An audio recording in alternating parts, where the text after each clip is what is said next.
Halo sahabat pintar, selamat datang kembali di channel edukasi bersama si Kempo Channel. Dari awal mula bumi yang tandus dan bergejolak, hingga kemunculan kehidupan pertama, perjalanan ini adalah kisah tentang inovasi, adaptasi, dan ketahanan.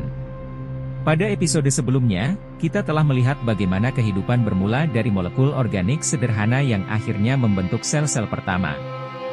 Namun, hidup sebagai sel tunggal bukanlah akhir dari perjalanan ini. Evolusi memiliki rencana yang lebih besar. Hari ini, kita akan mengeksplorasi bagaimana sel-sel kecil ini, yang awalnya hidup sendiri, mulai bekerja sama, membentuk koloni, dan akhirnya menciptakan kehidupan yang lebih besar dan kompleks. Perjalanan dari sel tunggal menuju organisme multiseluler adalah salah satu perubahan paling revolusioner dalam sejarah kehidupan di bumi. Jadi, bersiaplah untuk menyaksikan babak baru dalam kisah kehidupan. Hidup sebagai sel tunggal mungkin cukup untuk bertahan di dunia awal yang sederhana, tetapi ketika lingkungan mulai berubah, tantangan baru muncul. Bagaimana cara sel-sel ini beradaptasi? Jawabannya adalah kolaborasi. Sekitar 1,2 miliar tahun yang lalu, beberapa sel mulai membentuk koloni. Ini adalah langkah pertama menuju kehidupan multiseluler.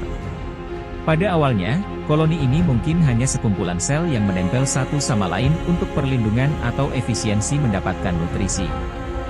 Tetapi, dari interaksi sederhana ini, lahirlah sesuatu yang luar biasa. Salah satu contoh awal adalah Volvos, organisme yang terlihat seperti bola kaca yang berenang di air. Setiap bola terdiri dari ribuan sel kecil yang bekerja bersama. Beberapa sel bertugas bergerak, sementara yang lain fokus pada reproduksi. Inilah awal mula spesialisasi sel, di mana setiap sel memiliki peran tertentu dalam mendukung kehidupan koloni. Namun, membentuk koloni saja tidak cukup untuk menciptakan kehidupan kompleks.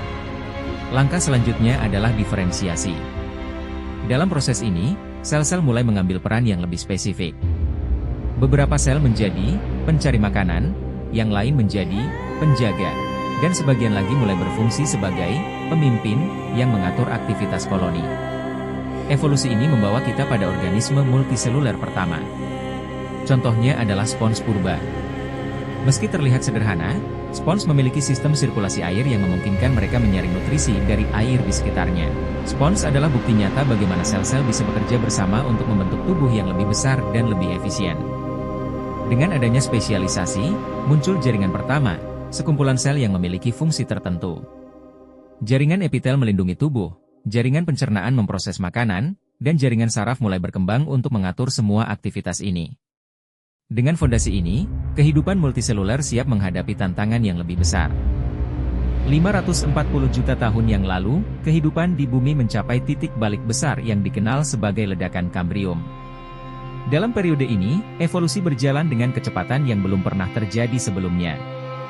Dari lautan yang sebelumnya didominasi oleh makhluk kecil dan sederhana, muncul berbagai bentuk kehidupan yang menakjubkan. Apa yang memicu ledakan ini? Ada beberapa faktor. Pertama, peningkatan kadar oksigen di atmosfer memberikan energi yang cukup bagi makhluk hidup untuk berkembang lebih besar dan lebih kompleks. Kedua, munculnya pemangsa menciptakan perlombaan senjata, evolusi, di mana setiap spesies berlomba untuk beradaptasi agar bertahan hidup.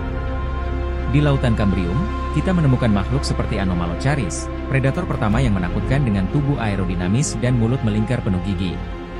Ada juga Trilobite, arthropoda purba yang tubuhnya tersegmentasi seperti tank kecil.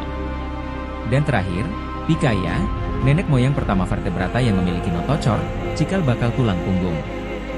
Namun, perjalanan evolusi tidak selalu mulus.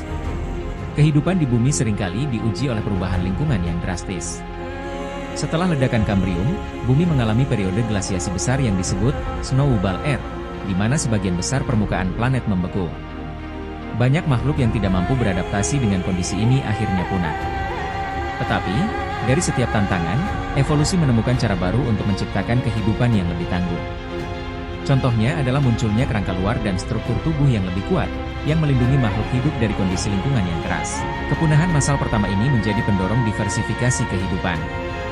Ketika spesies lama hilang, ruang baru terbuka bagi spesies baru untuk berkembang, menciptakan ekosistem yang lebih beragam dan stabil. Perjalanan dari sel tunggal ke organisme multiseluler adalah bukti kekuatan kolaborasi dalam evolusi. Dari interaksi sederhana hingga diferensiasi yang kompleks, kehidupan terus berkembang dan menyesuaikan diri dengan tantangan baru. Namun, perjalanan ini belum selesai.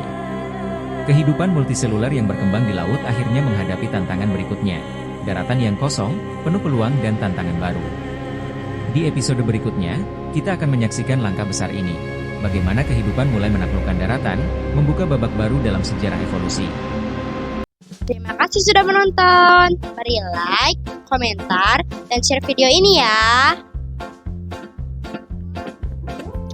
Ayo subscribe Skimmer Channel agar aku lebih semangat membuat video-video yang lebih menarik lagi. Dadah!